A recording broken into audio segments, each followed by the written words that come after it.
Any other questions?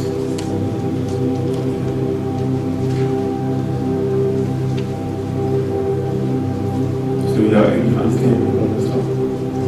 Everybody got it right? You got it. All right. It's something if we had been talking about for a long time. Okay, the Bible. But according to the Bible, they saying like Adam was the first man, quote unquote, and God was supposed to have took real from him and made female. And we was thinking like, what nature showing us, that like female. Is there any reason why they switched that up, or why the process changed? Because when you go back in ancient times, it was all matriarch society. It was female rule. So what happened? A lot of societies were not female rule. A lot of societies were patriarchal rule. Patriarch would be male rule, and matriarch would be female rule. So actually, when you deal with nature, you deal with feminine or feminine force. You know what I'm saying? So what happened is, in order for them to take over the planet, they had to remove the female out of the leadership role.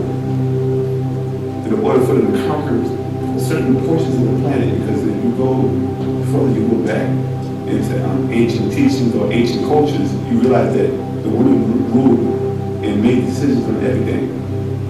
Childbirth, foods you ate, even when you need to be cured or need spiritual advice or advisors, shamans, they were all females. Because you, according to nature, comes from a female anyway.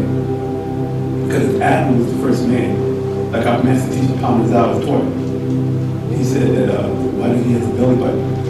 And I had a debate today about that in the early day. When the brother was a Christian, I asked him, did Adam have a belly button? He said, yeah.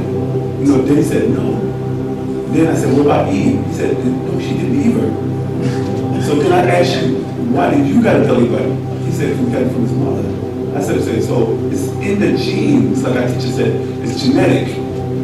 If man was first, why don't men got big butts? Or had breasts like women do, if you were first, because a female has stuff on her body that she, if man's in his likeness of God, and women in his likeness of man, the man should be having badunkadunks and big breasts, memory glands, but they're not. And they shouldn't have hair on their face.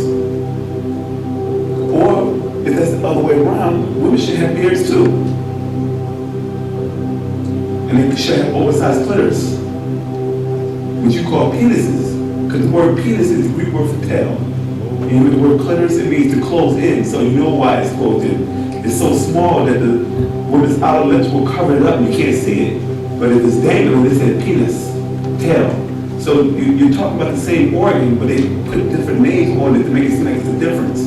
So actually, men are nothing but defective women, because you have nipples, but you don't breastfeed.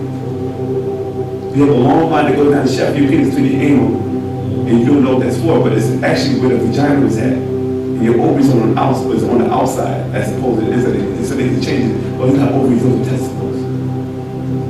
You feel what I'm saying? So they had to take the woman out of power, because when you deal with nature, of course, with religion, anybody who's a so-called nature worshiper, or a person who acknowledges nature, they call them cults, pagans, and etc. Because when you start going into more of nature, you realize that everything deals with reality. This is why in Wu-nuwaupu we refer to also as ontologists, people who study reality. You know what I'm saying? But when you go into religion, it's about faith and belief. So when you have a Bible, a Quran, a Torah, outside of that book, there's no confirmations of these gods and these different prophets and these different stuff in here with historical records.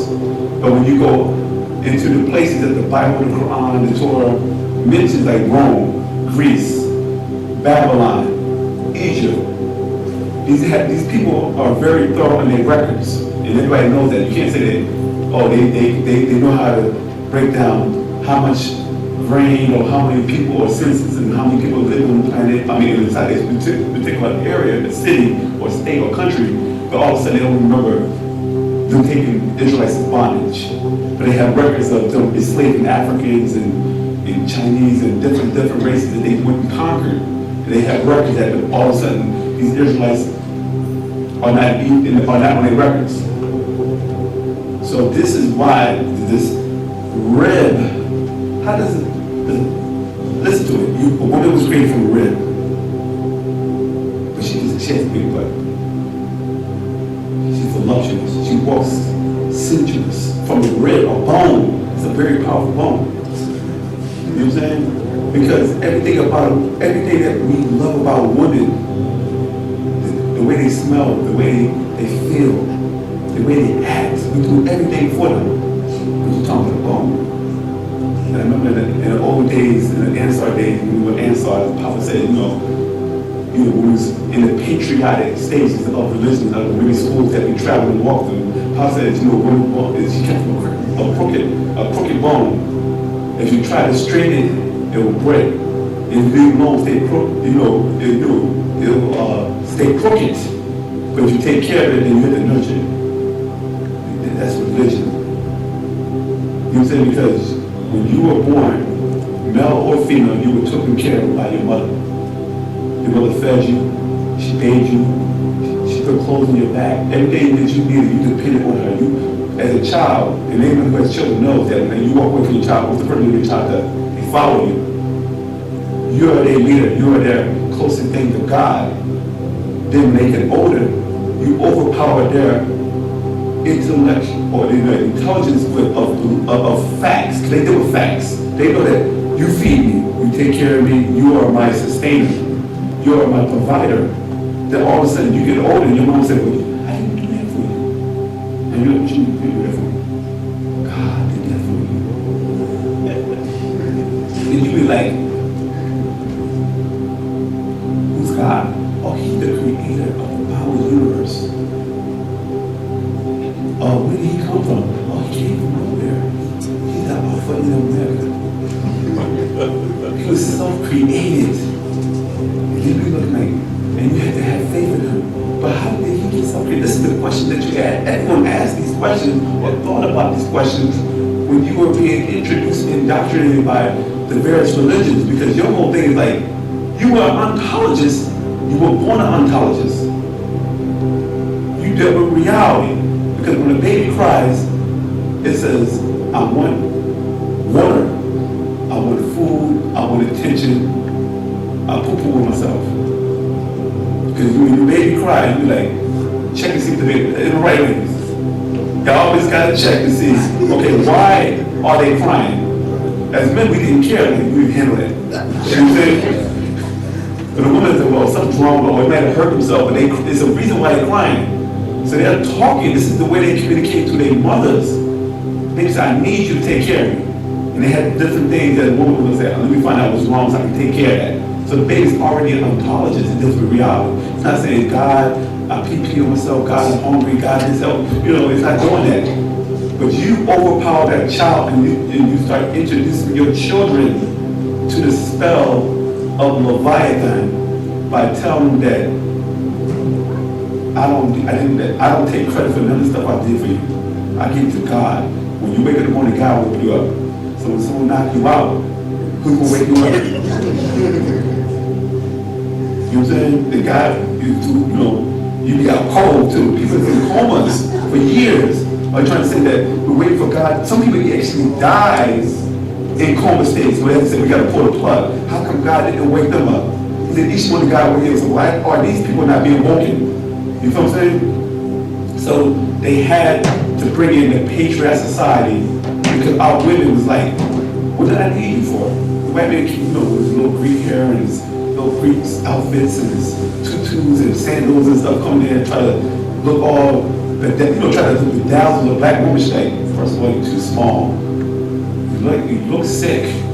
There's nothing that you can give me. I got the best man on planet Earth. Well endowed. More athletic, and he's a worker, he's a bum. You don't have nothing to give me. Look, I have diamonds, I have gold, I have oil. This is the woman's mind, like, oh, we got that. We don't need it. A woman thing, like, you got that already. You know, we go shopping and a man's like, try to buy some new stuff. You already got that. Stop spending your money.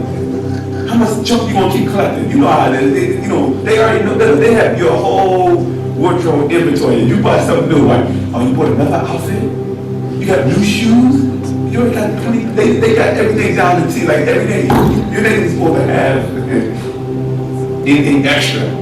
They look at it like, okay, that's unnecessary spending. So they already got everything locked in. You know what I'm saying? So this is what happened is that they couldn't offer our women nothing. Because they were in charge. So what they do is they kidnap a couple of Africans, re-educate them, recalibrate them, send them back to Africa, and their whole job is to find out, okay, who's in charge, who got issues, who don't like who. Then they say, oh, he doesn't like it. So I'm gonna start using this guy to overtopple this regime right here, this tribe, this leadership. So I said, yeah, I'm giving you weapons, I'm giving you this, I'm giving you that. Whatever you need, coup the cat. Take them out of position. They start bringing in Islam, Christianity, Judaism, and then the men who've been submitting to these women, or according to nature, start overriding the original authority of nature by going against the woman. No, you're supposed to cover your hair, and you cover your face, and you walk behind me 5 paces. You can't reach a lot, you can't do this, you can't do that, you gotta listen to me. And women fall for it. How can you submit to your own creation? How can you take orders for someone you gave birth to? How can your son tell you what to do after you took him all his life? That's chaos. And then you sit there and I'm strong. That's not a strong man. That's a tyrant. They know what to do. I listen to him and I can't go to clubs no more. And I can't do this and I can't do that. And he met you at the club. And he liked what you had on. You hear me? And he liked the things you did for him. And so you become his woman, you gotta take off the tights. And you can't wear your hair out. And you gotta cover your face. And you can't go outside unless I said so. And you gotta wash, clean, and have babies while I go out there and find me another chick. So I can have another wife. And this is how polygamy starts. The wrong way. They practice polygamy with a European type of mind. Not an African mind, but a European mind. Now you have became an in-house servant. He doesn't have to hire a maid, he got you. He doesn't have to hire a seamstress, he got you. He don't have to hire a cleaning lady, he got you. He don't have to hire a cook, he got you. Then he goes out and hang out with his boys while you at home taking care of all his children. This is what religion breeds. It breeds the total submission of women to their own creation. You can't think for yourself no more because you gotta ask him. And if you don't agree with the man, he beats you up. And if you defeat the man mentally, he beats you up. You can't do things for yourself because you make the money. You know what I'm saying? So this is how it was switched over and given to us. Because religion only breeds male domination. And if you look at the world in the hands of man, it's total chaos. We create wars, we beat up, men do things to oppress women, then they turn around and suppress women. They do everything. Drug dealers do not sell drugs because they need the money. They sell drugs to make money so they can impress the woman. What are they buying a car for? They ain't, oh, I'm gonna buy some cars so I can pick my boys and we can run around the flex. You know, I need that chick I couldn't talk to when I was younger. That ignored me because the doctor had the BMW in the Benz. You know what I'm saying? So I got the Benz now. I got jewelry, I got gold, I got the honey on me, so now I'm attracting the bees. Men do not do anything. If it's up to us, I'm be honest with you, and women just came and gave us, we look at it now, men became bums. There's no motivation. Now women chase men. At one time, women like, you had to compete to get that woman. It'd be like 4 guys trying to talk to the same woman, and you competed, and the best one who won became the husband. Everybody knows this is true. Look at your romantic movies. It was always the jerk that's wanted, and the nerd guy somehow comes out of nowhere and takes the rest of the happy ending of the stories. We always competed, but now it's not like that. Women like, I want y'all with him because he's cute. I don't care. He got his pants, he ain't got his pants, he ain't got a job, he ain't got nothing. But I like the way he look. And he gets a credit, he comes to it, you know, I got 10 kids, I got to take care of it, I'm homeless, and you know, for a sucker. You take care of it. The guy that you dog now became the daddy of the children for you. This is the cycle that it happened dealing with patriarch societies. Because all they do is create weapons of mass destruction and they hit on people and they conquer. You never heard of a female ruler going out and say, I'm destroying Muslims. Because women don't think like that. For what? We don't need to conquer them, it's to help the people. Because you are Mother Nature. You have to nurture your people. So that answers your question? Any other questions? Yeah, go ahead. You mentioned the spell of the wind. Yes. How do you know when the spell has been broken on yourself? Yeah, go ahead, finish. You know what I'm saying? You said, how do you know when the spell is broken on yourself? Because you start seeing things for what they really are. You start watching programs and you start seeing the subliminal message behind it. You start reading magazines and papers and news and new books, and you start looking and analyzing different words and say, wow, it's right there. It becomes clear to you. You know what I'm saying? But at one time, you didn't see it. So it didn't really matter because you did it for entertainment. Now when you're more into yourself and start becoming more aware of things around you, and when the spell is broken, you start seeing things for what it is. Wow, this guy is on some other stuff. But everybody else will say, what you mean? You don't see what he's doing? This guy is, I can see his game on how, you know, let's go on the street level, for those who know about the streets. You know, you go to certain parts of the land, you got con artists. As black people, you know who's the crooks, who the drug dealers, you see that. But a person who's not from that background walking in like, and get stuck up, robbed, or con out or something. But you be like, you see 3 guys hanging around playing with the cards, you're not going to mess with the 3 card money thing, because you already know what it is. This is how the spell works too. Once you break that spell, you start seeing stuff for what it is. You understand what I'm saying? You start seeing the clear picture, and the deception and the trickery that came with it. Go ahead. Oh, I had Go ahead. I had a question about the wind. I know when we're supposed to be preparing ourselves for when the return to this. And I didn't know, should I wear white all the time? Or do I follow color patterns that I do and I want to In the Wu-Nuwaupu, we don't tell the people what to wear. It's not mandatory. But if you want to practice your natural culture, and like I said, it's spells of being, and we wear clothes that they create because we're into fashion. With culture, you can't make money. Because what happens with culture, you buy a nice outfit, right? But this outfit never goes out of style.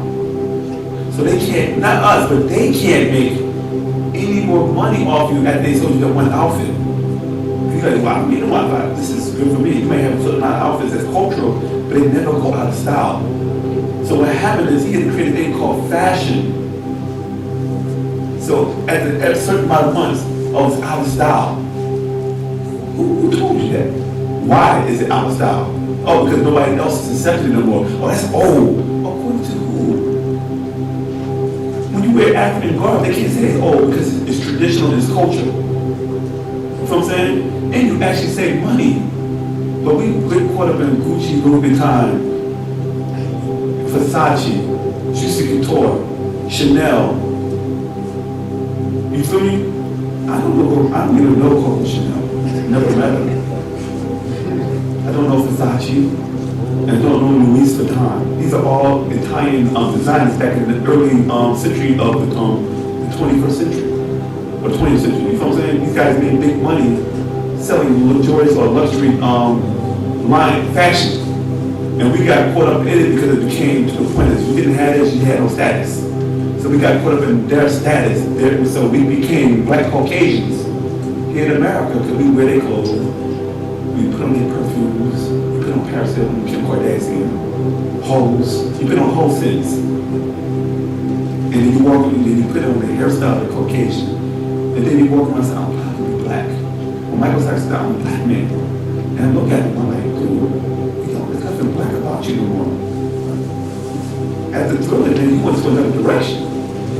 Same thing with Lil Kim. She said, I'm a black African, but your hair's blind. You did plastic surgery in your face. You look like a cat, like a transvestite. Beyonce, Rihanna, they talk to black people and say, what is black about you? What part of Africa are you representing? Because all I see is American culture being